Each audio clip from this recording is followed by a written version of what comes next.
I'm Nigel Latter, and I've been working with kids and parents for 25 years. I've worked with thousands of families and have also studied the science to find out what really matters and what really doesn't. A lot has changed in our thinking about parenting since my first television series 10 years ago.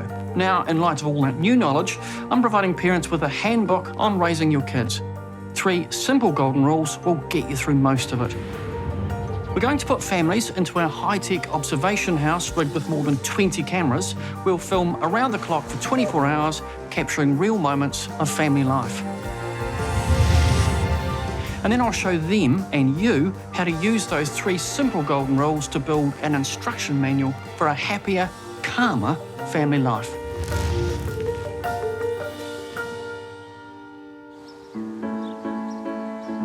Amy and Ed have 3 kids, Chester, Carter and Eva. Their problem is simple and one of the most common concerns of modern parents. They're worried about their kids spending too much time on their screens. Our kids are using a fair bit of iPhone, Xbox, iPad, right throughout the week and on their downtime in the weekends. We're worried about the health effects on their eyes, overstimulation as well, lack of sleep, all the things that go with too much use of the device. It's just really fast becoming the norm of people, just even adults, using devices all the time and spend hours and hours just looking at a screen where I think there could be some productive time used elsewhere. I hope Nigel can help us understand what safe device time looks like and guide us with our parenting in regards to our children using devices and help us understand what that looks like going forward. Amy and Ed, along with 13-year-old Chester, 11-year-old Carter and 4-year-old Eva, are arriving at the observation house. With more than 20 cameras, I'm going to observe them for 24 hours to see their screen time use. Hello, welcome to the house. And using all that data, I can construct an instruction manual to help them figure out how to use screen time in a beneficial way for the whole family. There you go, the place is yours. Cool. Take off your shoes, guys. See you all later. See ya.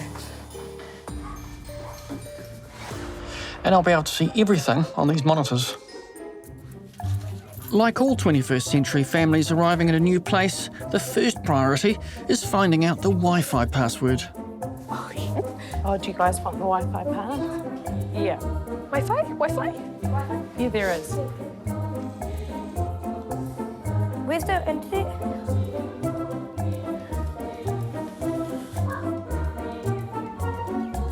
Give it to Carter, he'll connect it for you. But it's not just the kids on screens. Like most of the rest of us, Amy and Ed jump onto their devices as well. Part of me thinks it's really great that they are, digitally literate and can use these devices, but my issue is that I just don't want them to sort of rot away on their device. I just think the balance between downtime and device time, they get quite blurred, and we just feel like that balance is just out of whack. Screen use is one of the things that parents ask me about the most. There's a lot of worry and also a lot of misinformation out there about the impact of devices. Hey, Carter, how much time do you spend on your device in a day? Probably maybe like 4 hours. Maybe 6 hours on my device. We go on the dick, Mum. Quick, you get it. Somebody get it. Hello. Hey, Chester, I just need to check a couple of numbers with you. Okay. So how many hours a day did you say that you spent? 4. 4? Now, your brother was saying 6.5. Does he use it more than you? No, we're about the same. Is he overinflating it, or are you talking the numbers down? He is overinflating it. Okay, see you. Thank you. Bye. Carter, do you know how we said how much device time you said a day? And you said, how much did you say? 6.5. We only use 4. Who did you speak to? I speak to Nigel. What did you say? He said, I want to work out some numbers with you. Yeah, that's good. That's good. Well, we haven't really timed it out though, have we? It's like 4 hours. Yeah, but you think it is, but the hours go by. Yeah, but think about it. Have you got a screen thing app? Yeah. I'll show you my daily average. Yeah, show me your daily average and we can really work it out. Daily average, 5 hours and 20. I'm gonna go show that to Nigel. Here. Mum, Yep. 5 hours and 20 minutes. Exactly. Do we play with you? Even though many parents talk about their concerns about their kids' device use, how many of us are guilty of this? I know I am. Emma. Edric and I both work a little bit at home, so we're probably modelling it without even really realising it, but we're not necessarily modelling it in a way that we're using it for pleasure. We're modelling it in a way that we actually need to use it for our work, but that doesn't mean that we're often present with the kids, and so for them, they would then assume it's okay for them to use it. So it's just that balancing act of managing that and being two full-time working parents. Hi. Right, Amy, so I just want to see what happens without the devices for an hour. So if you could collect them all up, please. Okay, cool. I'll do it right now. Okay, thanks. Bye, bye. Edric, no devices, no television, no nothing for 1 hour. And I need to give... What? You need to hand in your devices and put them on the table. Why? Or everybody. Yeah, hand them in. No, you didn't. Yes, I did. That's Yeah. what they said. Yeah, I heard it. What do we do then? Can you... Well, what do you think? I want to sleep. You can have some relaxed time. What is there to relax about?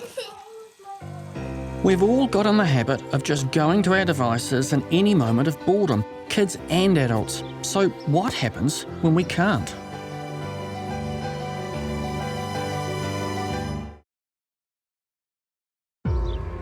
Amy and Ed are worried their 3 kids spend too much time on their devices. I've put them into our observation house with more than 20 cameras so I can see how they actually use screens. I'll take that information and create an instruction manual to help them. But for now, I've asked them to go technology-free for just 1 hour. Let's see what they'll do. Have you got a book? What want we to do? Sit there. Hey, don't give the attitude. Good night.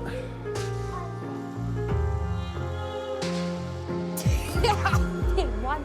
Can you please cut yourself up some fruit? Please make yourself busy. Don't make a mess. There's so many other things they could be doing with that time. Riding bikes, climbing trees, outside, you know, being bored and having to use their imagination. The boys are really into football. They spend a lot of time watching football videos, reading on their phones about their favourite teams and playing football games, but they also spend a lot of time kicking real footballs in the real world. But I've provided them with a family activity to see how that plays out. Everything for us. Yeah. Cut some small and large holes into the card using the craft knife. Pass me that craft knife.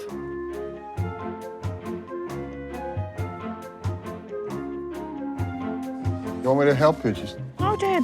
Here's a load. Just sit, focus on what you're doing. You only get one shot. Oh, yeah, true. Chris is right. You want to? You think you guys have mastered it, huh? You think you guys have mastered it? Can I have my one back? Carter, can we all start from here? Right, Chester, go first. Right. Right, you go. Looks like an air-bus.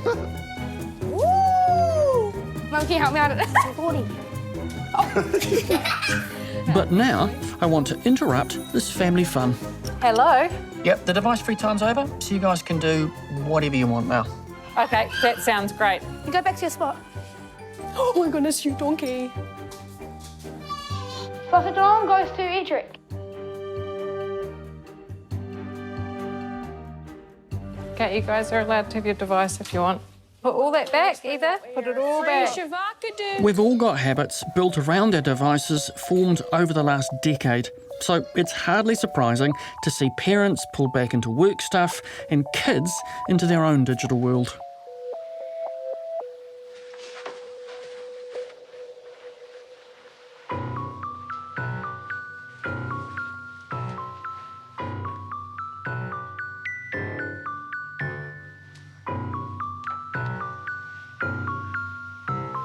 And the screen use continues into the night.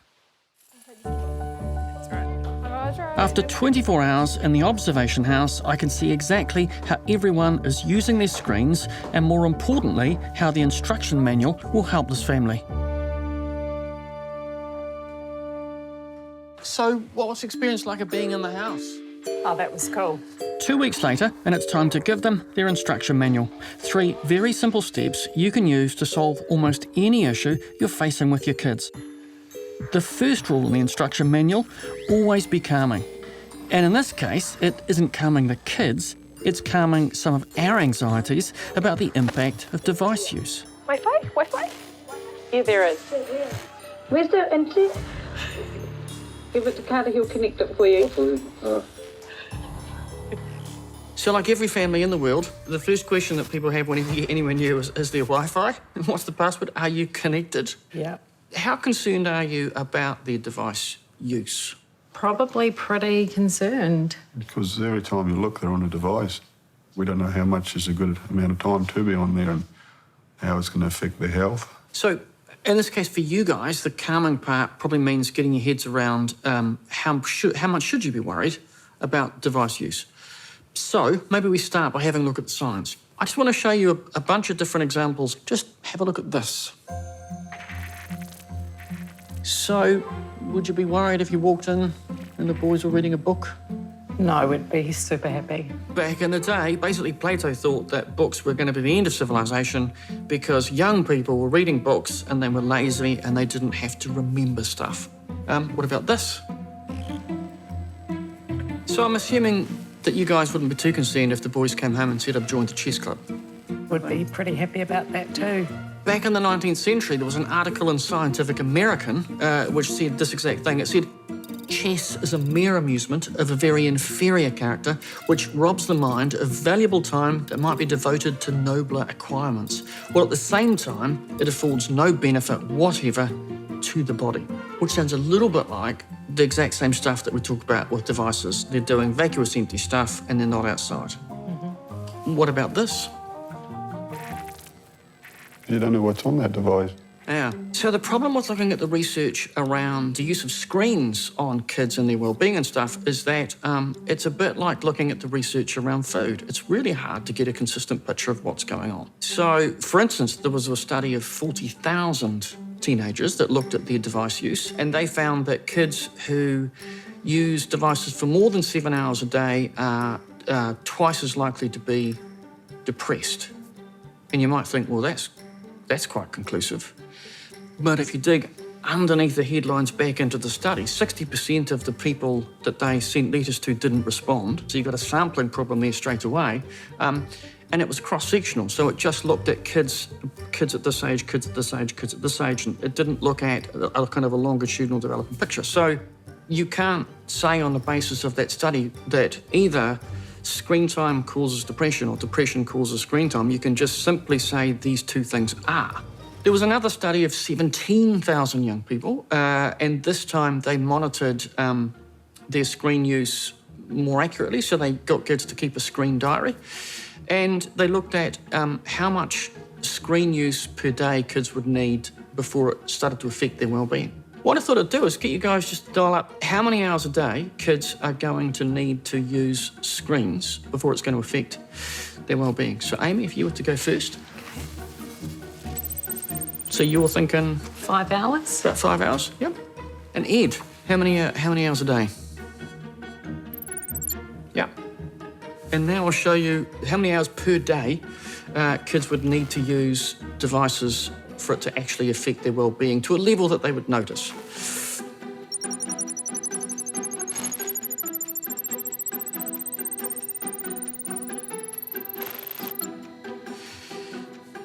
"63 hours and 30 minutes per day, which doesn't make any sense at all because there's only 24 hours in a day. So what their study basically said is the effect is so small that kids would have to use a massive amount of screen time for it to actually affect their well-being. The evidence around the impact of screen use on older kids isn't quite as terrible as the headlines would have you believe, and there's a lot of disagreement and inconsistency, and it looks like if there is an effect, it's going to be a smaller one. It's a little bit different with younger kids. So for the Ministry of Health, they've released guidelines about how much screen use little kids should have. So, Amy, if you were to dial up how many hours a day you think the Ministry of Health recommends for kids under 2 of screen time? About 2 hours. Ed? Yeah, a little bit less than 2. Yep. It's actually this. The Ministry of Health has recommended no screen time for kids under the age of 2.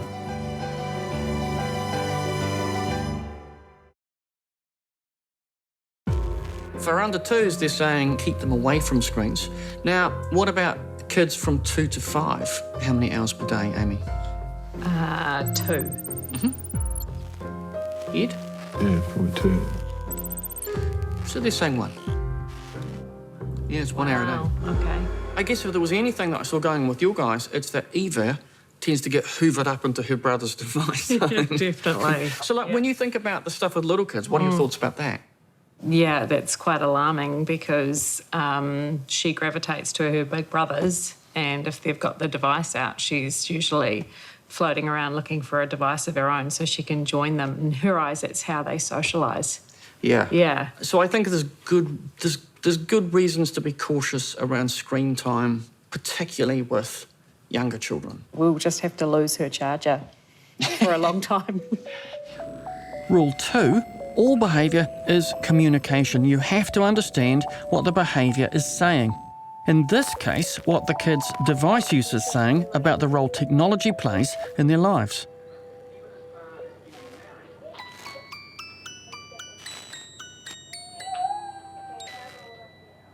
What are your thoughts about that?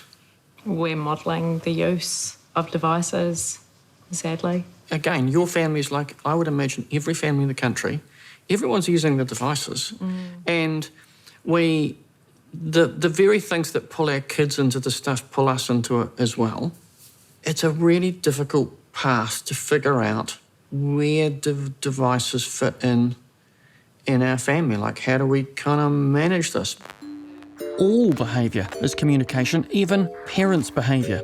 Everyone's doing the same thing, looking at screens, although for different reasons. So devices clearly serve useful functions at times, which brings us to rule number 3, always have a plan.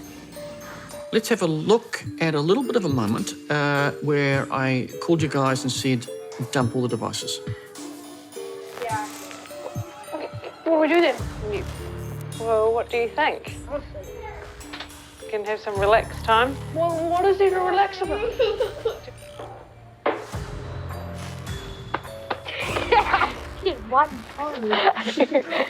So, like, when you guys watch that, what are you thinking? It's not that hard. Yeah, it's not that hard. Because for a lot of us, that thing of, oh man, we've taken the device off them, oh man, there's going to be a thing. They got a little bit grumpy, like, tiny little bit, and they just went, oh, yep, all right, and they got on with it. Yeah. I think the biggest damage that devices do to families is they steal time, right? And it's easy. It's easy to spend a Saturday afternoon, everyone just on their devices, and like parents and kids, you just get lost in the stuff. You get a certain amount of time with your kids as a family, and devices, they can steal that, you know? I think it's a thing where you guys need to sit down as a family because they're older and they're intelligent boys and they're decent kids, and as a family, I think it's useful to have a conversation all together about device use. What you want is for them to be making their own informed decisions about screen time. It's not going to melt their brain, but when you're on your device, you're not doing other things. When your brain is doing device stuff, it's not doing other stuff. And so for them figuring out where this little thing fits into everything else, like these are decisions that have huge impact over their life. And I think the thing is, like, there is no right or wrong answer with this stuff. So it really is just about you guys, for your own family, working out what's going to kind of add the most to the picture. So remember, kids under 2 shouldn't have any screen time. For 2 to 5-year-olds, 1 hour a day. And for those over 5, screen use isn't anywhere near as damaging as the internet would have you believe. You probably won't remember the afternoon you were all on your devices, but you might remember when you kicked a ball around with the kids, or went to the park, or just goofed around together. The worst thing devices do is steal our time. So that brings us to the actual instruction manual.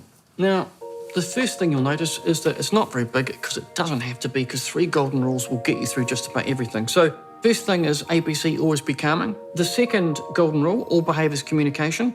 And the third golden rule is get a plan. So I guess for you guys, that's about the 2 of you sitting down together and getting your policy position as parents around this. Then talking it through with the kids and reaching a family agreement about that. Cool. 2 weeks later, it's time to see if there's more connection in this family. What was the plan that you eventually settled on when it comes to technology and the kids? First thing we did was we got rid of the Xbox and we sat down and talked to the boys, and now they're pretty aware of what it means to be on their devices around their sister. And have they been supportive of that? Like, how'd they respond to that? I think they took it on board pretty much straight away. We can overhear them saying you shouldn't be on that device nice. either. Yeah, so it's good. As a family, what have you settled on in terms of the sort of level of device use that you're comfortable with? Yeah, I think just having some device-free time, maybe on a weekend, having certain periods of time where they can look at doing some other things and just, just remove their devices from them and, open them up to some other activities. Getting them outside and making more use of time, going out together, and we're just a bit more aware. So overall, how's the experience been for you guys? I think it's been really good. We've found it really eye-opening, and it's helped us understand what we need to do as parents and what we need to be aware of, and it's helped us put things into place and look at the future more calmly. So that's a good result with the 3 rules. 1, always be calming. They got the science behind the screens so they could be less anxious and make more informed decisions. 2, all behaviour is communication, even parents' behaviour. Amy and Ed use devices too, for important stuff and for fun, so screens can't be all bad. 3, they made a plan for everyone in the family and they followed it through.